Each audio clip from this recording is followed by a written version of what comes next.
नमस्कार। प्रधानमंत्री नरेंद्र मोदी ने रामटेक महाराष्ट्र में विशाल जनसभा को संबोधित किया और इंडी गठबंधन पर जमकर हमला बोला, दिखाए सख्त तेवर।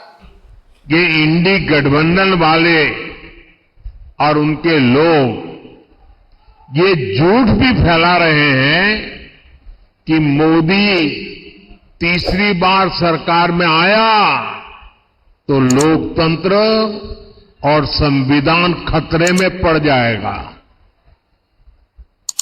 अभी नितिन जी ने उसका बड़ा जम करके जवाब दिया है। मैं जब से राजनीति में आया हूं, ये कोई ऐसा चुनाव नहीं गया है जिसमें उन्होंने ये घिसी पीटी कथा न सुनाई हो।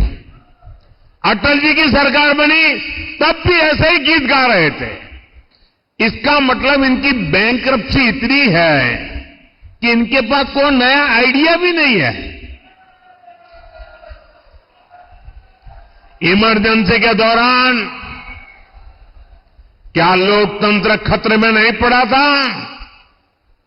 पूरब से पश्चिम तक, उत्तर से दक्षिण तक अगर इन लोगों के परिवार का सरकार का एक प्रकार से कब्जा था, चारों तरफ वही नजर आ रहे थे, क्या उस समय लोकतंत्र खतरे में नहीं पड़ता था? एक गरीब का बेटा जैसे ही देश का प्रधानमंत्री बन गया, इन्हें लोकतंत्र और संविधान खतरे में दिखाई देने लगा। ये इंडी गठबंधन वाले कभी गरीब को आगे बढ़ते हुए नहीं देख सकते। बेटे पर ये लोग चाहे जितना हमला करे, मोदी देश की जनता की सेवा के संकल्प से पीछे नहीं हटेगा। साथियों, ये इंडी गठबंधन वाले पूरी ताकत से देश के लोगों को बांटने में जुटे हैं। वो जानते हैं कि देश के लोग एकजुट हो गए तो इंडी गठबंधन वालों की राजनीति खत्म हो जाएगी। इसलिए मैं महाराष्ट्र के लोगों से कहूंगा, देशवासियों से कहूंगा, एकजुट होकर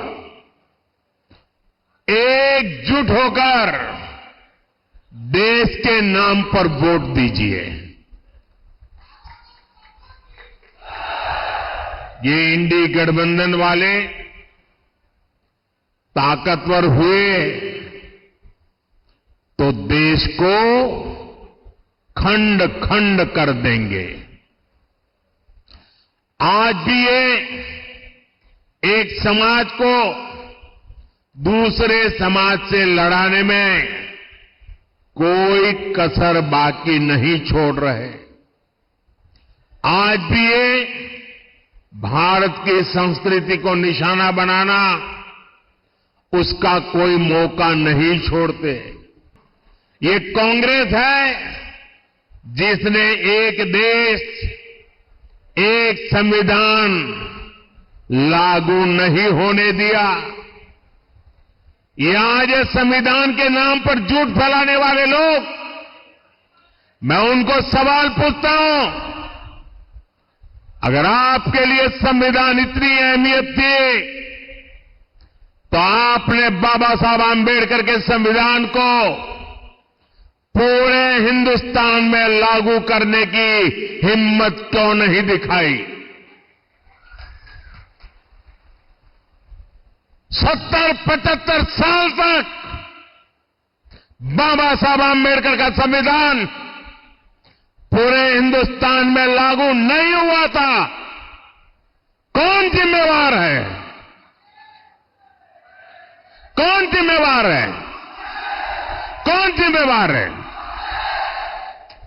ये मोदी है जिसने कश्मीर से कन्याकुमारी बाबा साहब आंबेडकर के संविधान को लागू करके दिखाया। ये 10 साल में मैंने जो काम किया है ना, वो तो एपेटाइजर है, अभी तो थाली आनी बाकी है। आने वाले 5 साल में हमें देश को, महाराष्ट्र को बहुत आगे ले जाना है और इसके लिए मेरे साथियों, मैं आपको गारंटी देता हूं, आपका सपना ये मोदी का संकल्प है। मैं आपको गारंटी देता हूं, हर पल देश के नाम, हर पल आपके नाम, 24/7 फॉर 2047